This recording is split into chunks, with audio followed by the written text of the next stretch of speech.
So you're getting ready to sell your home in the GTA. You've cleaned, you've decluttered, and you have a meeting with a real estate agent lined up.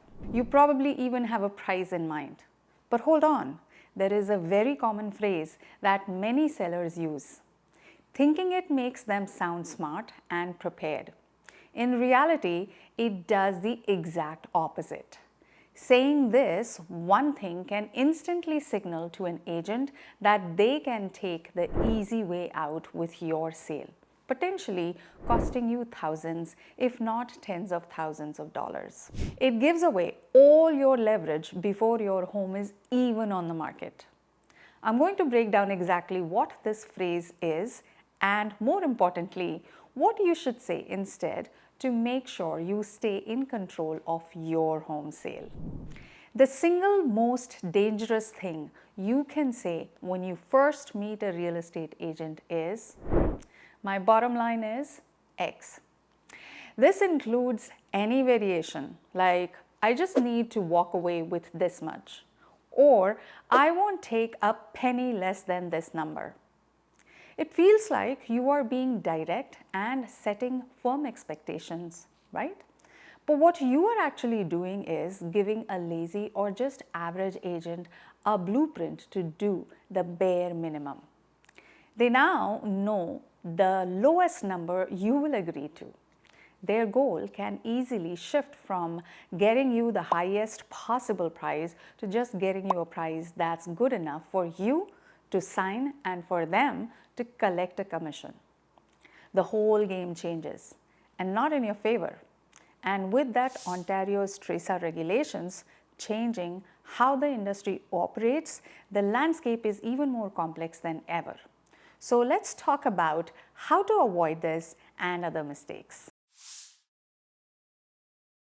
Okay, so you've let your bottom line slip. What happens now? A less than great agent has their target. They know your floor.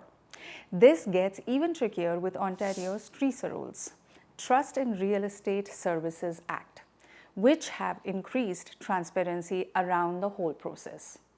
While sellers still typically pay the buyer's agent's commission, the new rules emphasize clear, upfront agreements and disclosures. If an agent knows your minimum, they might structure a deal that just barely covers it after your costs, instead of fighting for every last dollar the market will offer, especially in a multiple offer situation. It can also backfire if your bottom line is actually way too high for the market. A weak agent might just nod and agree to get you to sign the listing contract. They know that after your house sits on the market for weeks with no action, especially in the fast-paced GTA, you'll be desperate enough to start cutting the price. This wastes precious time, kills your home's initial buzz, and makes buyers suspicious. So what should you do instead? When an agent asks what you are hoping to net, you pivot. You turn the question right back to them. Say this: "My goal is to sell this home for the absolute highest price the market will allow. I'm hiring you for your expertise, so I want to see your strategy. How will you price, market, and negotiate to get top dollar for this property in today's GTA market?" This is a total power move. You're not revealing your cards, you're making the agent prove their worth. You're interviewing them for a serious job, not just giving an order. A fantastic GTA agent will be thrilled by this question. They'll launch into their detailed plan, talking about professional photos, staging, digital marketing, and how they will generate and handle a bidding war. The agent who would have just taken your bottom line and coasted will stumble. They'll give you a vague answer and point to a few comps without a real strategy. This one question tells you everything you need to know about who you are hiring. Now let's talk about the danger of desperation.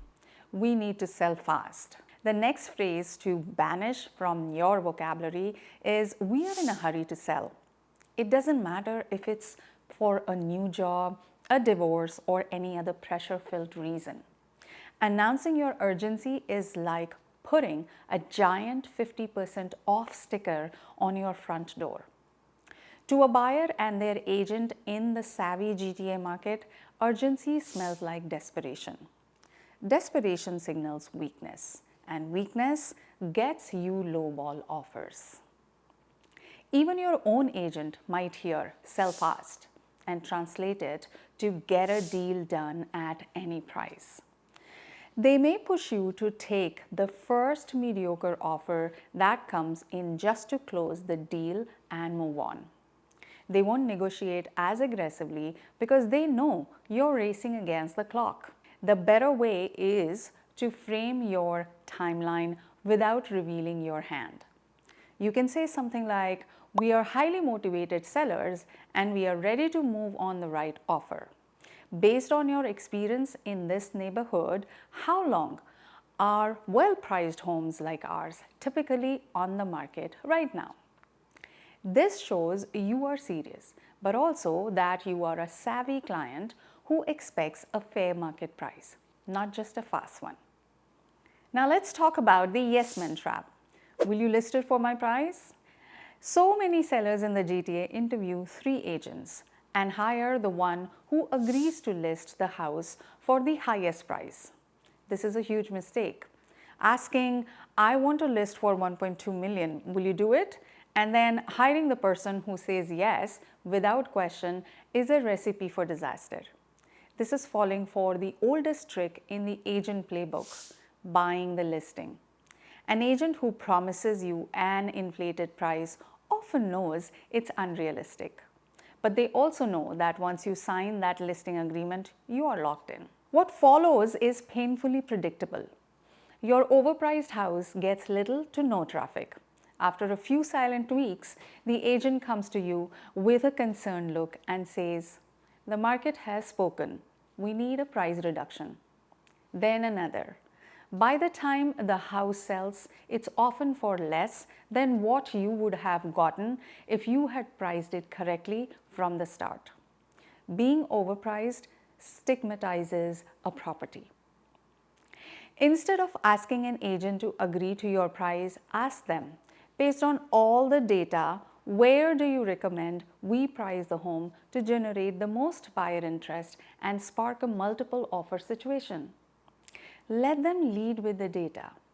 A great agent will show up with a detailed market analysis and will passionately defend their pricing strategy. They might even suggest pricing slightly under what you hoped, explaining it as a strategy to drive a bidding war, a common and effective tactic in many parts of the GTA. That honesty is the sign of a real pro. So now let's talk about the negotiation novice. Just let me talk to the buyers. When your home is being shown, you need to disappear. Go for a drive, visit a neighbor, do anything but be there. Sellers who stick around and talk to potential buyers are a liability to their own sale. You think you are being helpful by pointing out the new furnace or sharing stories about the great schools, but you're almost always doing harm. Saying something that seems innocent, like "We've loved this house, but we just bought a larger place in Durham," is a huge mistake. A buyer's agent hears they are emotionally checked out, have already spent their money, and have a powerful motivation to sell. If you let slip, "We haven't had any other offers," that translates to "This house isn't in demand, so come in with a low offer." Your agent must be the sole point of contact. They are detached professional negotiators. Your only job is to make the house look incredible. Their job is to handle all communication. And here is the over-improver. "I am planning to remodel the kitchen first." You want your house to look its best, so you might think a big project is the way to go. Telling an agent, "I am going to spend $50,000 on a new kitchen before we list" sounds like a great idea, but it could be a massive waste of money. Major remodels rarely give you a 100% return on investment, and your personal taste in finishes might not be what today's GTA buyers are looking for. An average agent might just say, great, an updated kitchen will be an easy sell. But a top agent will immediately hit the brakes.